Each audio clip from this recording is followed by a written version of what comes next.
Middle east के जंग के बीच जर्मनी का चौंकाने वाला कदम सामने आया है और इस कदम को रखने के लिए उन्होंने किन किन बातों का ध्यान रखते हुए इस कदम को रखा ये जानते हैं। देखो, खबर सामने आ रही है कि मिडिल ईस्ट जंग के बीच जर्मनी का एक चौंकाने वाला कदम या फैसला आया है। अमेरिका को दी सीधी चुनौती। जर्मनी की AfD पार्टी ने अमेरिका से सैनिक और परमाणु हथियार हटाने की मांग की है। मिडिल ईस्ट में जारी जंग के बीच जर्मनी का फैसला चौंकाने वाला है। जर्मनी में अब अमेरिका के खिलाफ राजनीतिक आवाज उठने लगी। जर्मनी की दक्षिणपंथी पार्टी अल्टरनेटिव फॉर जर्मनी यानी AfD ने अमेरिका से मांग की है कि वे अपने सैनिकों और परमाणु हथियारों को जर्मनी से हटा लें। पार्टी का कहना है कि अब समय आ गया है कि जर्मनी अपनी विदेश नीति खुद तय करे और किसी दूसरे देश पर निर्भर न रहे। AfD ने सह नेता टिनू कृपला ने कहा कि जर्मनी और अमेरिका के रिश्तों को फिर से समझने और नए तरीके से तय करने की जरूरत है। जर्मनी की दक्षिणपंथी पार्टी AfD की इस मांग के पीछे मुख्य कारण जर्मनी में लंबे समय से मौजूद अमेरिकी सैनिक और परमाणु हथियार हैं। अभी जर्मनी में करीब 40,000 अमेरिकी सैनिक तैनात हैं और वहां कई बड़े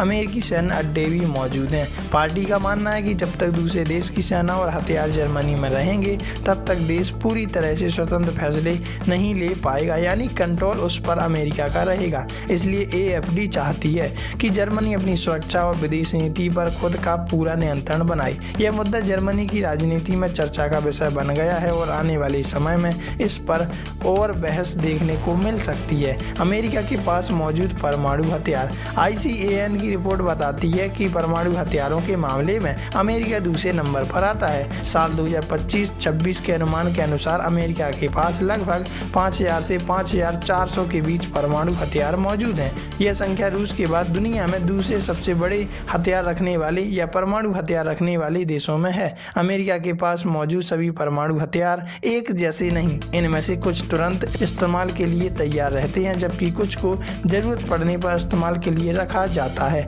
और कुछ पुराने होकर हटाए जा चुके हैं लेकिन अभी पूरी तरह खत्म नहीं हुए। अमेरिका अपने सभी परमाणु हथियार सिर्फ अपने देश में ही नहीं रखता। नाटो के तहत उसने यूरोप के कई देशों में अपने कुछ परमाणु हथियार तैनात कर रखे हैं। इनमें तुर्की, इटली, बेल्जियम, जर्मनी और नीदरलैंड भी शामिल हैं। तो इस तरह अमेरिका अपना बेसमेंट बनाता है और बेस कई देशों में उसके हैं जहां आर्मी रह सकती है, जहां आर्मी तैनात हो सकती है और जरूरत पड़ने पर अमेरिका उन आर्मी के या बटालियन को वहां डिपोर्ट कर सकता है जहां एक्चुअल में युद्ध या वॉर चालू है। तो इस तरह कई देशों में बेस बने हुए हैं, अमेरिका के सैन्य बेस कह सकते हैं और ऐसे ही उसने अपनी सेना को मजबूत बना रखा है। वैसे आप इस बारे में क्या राय रखते हैं, कमेंट में लिखकर जरूर बताइएगा।